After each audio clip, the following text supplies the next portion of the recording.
You can either live your dreams or live your fears.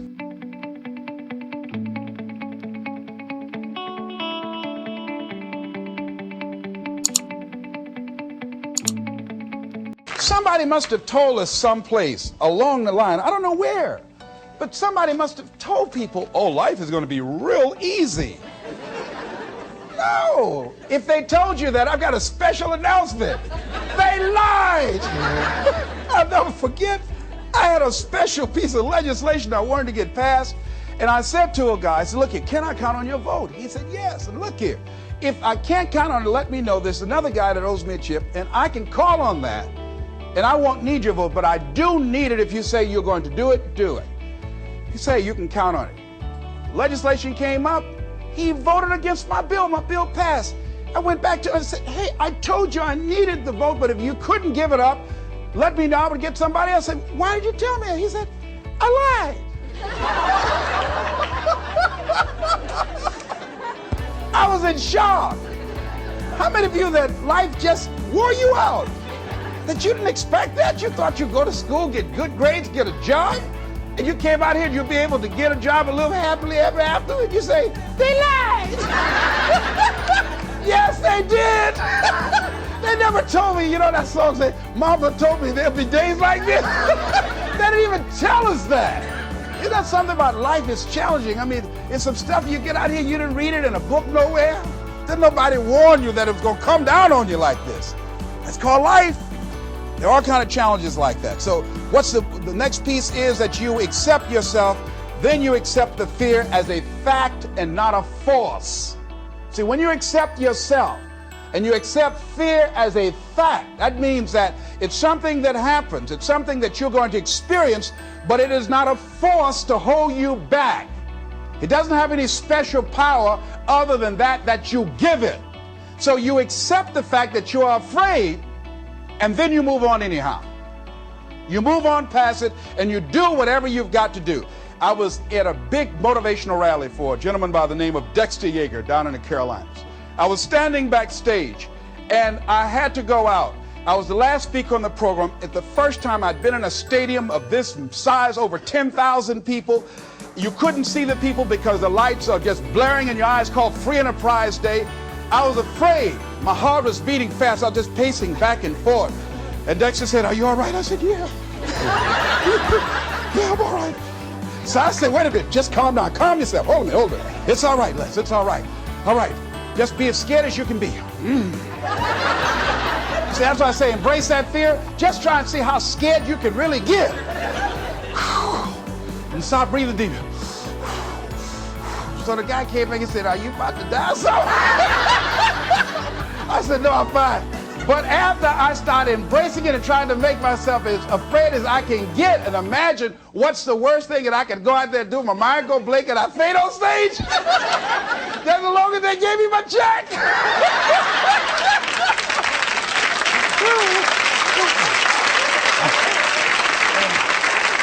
But once I started laughing at myself, I started talking to myself. I said, you know you scared today? And I said, I just calmed myself down. And I went out there and I cooked. And that's what you got to do. I had another experience where I was at a major corporation, and it was one of my first major presentations I was going to do for this corporation. And I had 4 other presenters that had large firms. And one of the things that you've got to do is you've got to watch your inner conversation and discipline your thinking and your imagination, because if you don't, your mind will take you on a wild trip. So my mind said, hey, Les. I said, what? These guys are going to wipe you out. You can't compete with them. Because I heard these guys sitting over across from me, and they were talking about all that they had going for them.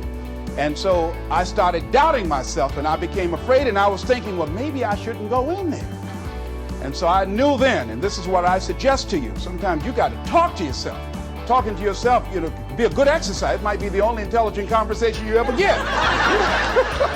So I got up and I went to the bathroom. And I started talking to myself and said, Les Brown, let me tell you something. What do you care about these guys and their firms and all their money? You've got 6 children you've got to feed. You got a mama you've got to take care of home. You ain't got nothing to lose.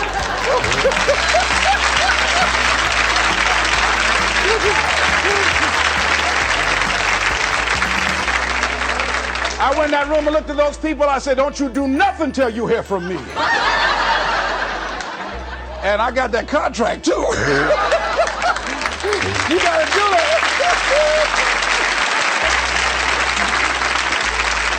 So when you have your lower self talking to you, telling you what you can't do, part of what you've got to do is be your own motivator. And you can't talk casually to yourself. You can't stand around and say, now, you must calm down now. No, that subconscious mind won't hear that. You've got to have a good conversation to yourself. Hey, and answer yourself too. Don't pay these people any attention. You answer yourself. Hey, what you gonna do? I'm going there and get off. All right, very good. Go in there and take care of business. You've got to talk to yourself, and you build yourself up, and you'll feel your energy level coming up, and people will feel that around you. See, now, if you go through life being afraid, people can sense that. They can pick up that fear. So that's why you've got to stand up inside yourself. I'm reminded of the little boy that was on a bus, and some bigger fellows were picking at him, you know? And so he wanted to move from by them. They were thumping him on the head. And so he stood up just to get from by them, and they would push him back down. And he would stand up again. They push him back down. And he stood up again. They pushed him down, held him down. He said, you might hold me down, but I'm standing up inside myself. And that's what you got to do in life. See, when you are not filling your life with the things that you are capable of doing.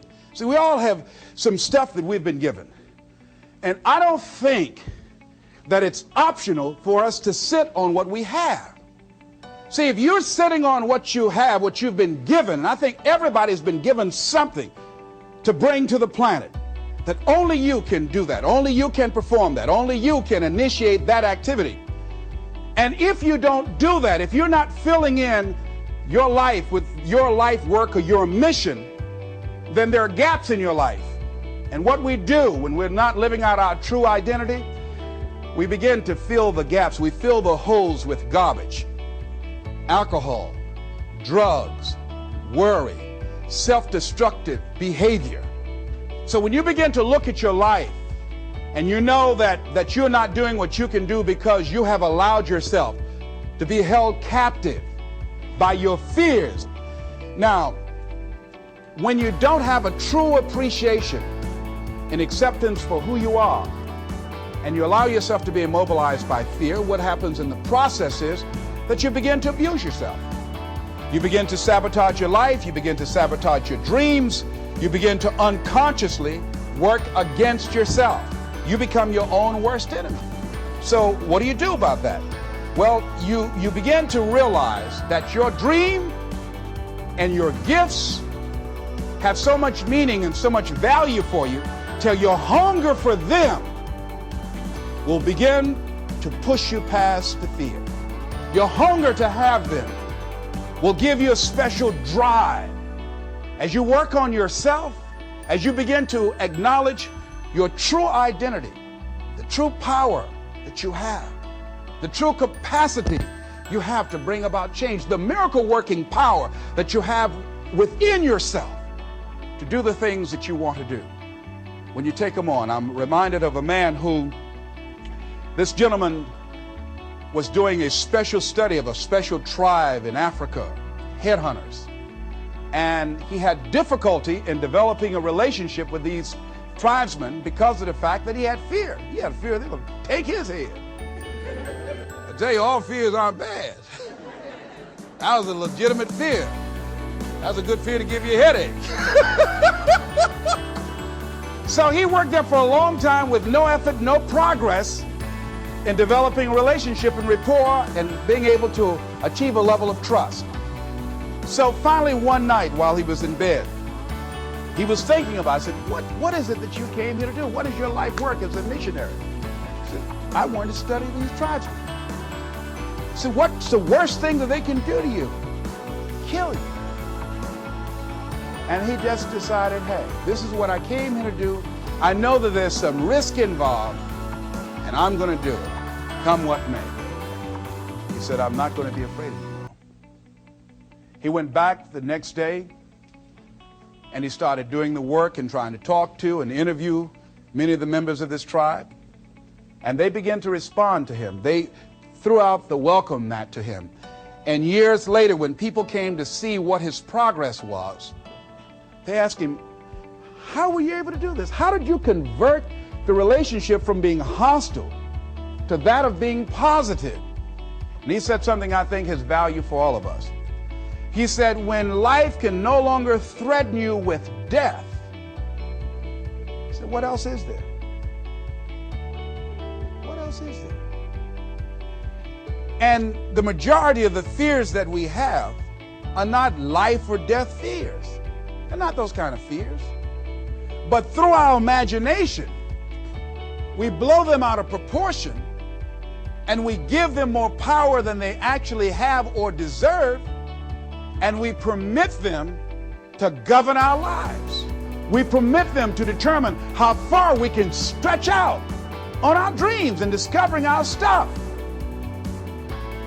And as we begin to look at ourselves and begin to, wait a minute, just getting to the point as you assess yourself and begin to prove yourself and just say, wait, hold a minute. I've been sweating this out. What's the worst thing that can happen to me on this? Will it kill me? Will I die? Why am I going through all of these changes over this?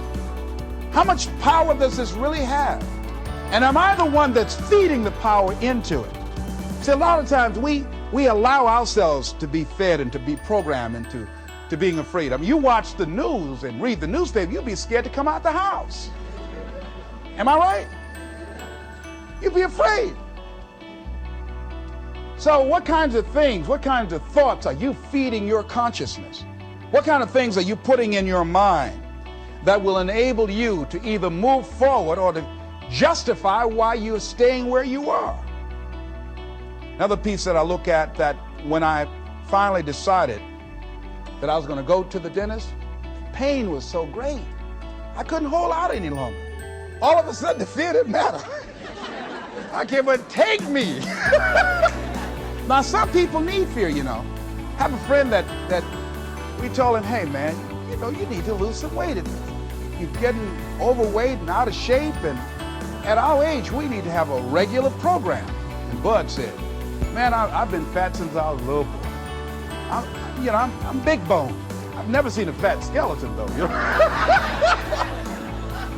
Well, Bud became ill.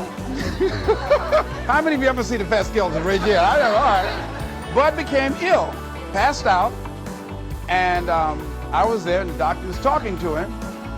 And Bud, I think, was going to go right back to same old eating habits and doing everything. They said, look here, you are a diabetic. He said, now here's some of the side effects. You could go blind, you can become an amputee. None of that touched him. He said, you can become impotent. He said, what did you say? Bud has lost weight. He exercises every day. He's into body sculpturing. 48 years young. He looks great. I can't believe it. But just that one statement made all the difference in the world. Bud is a new man today.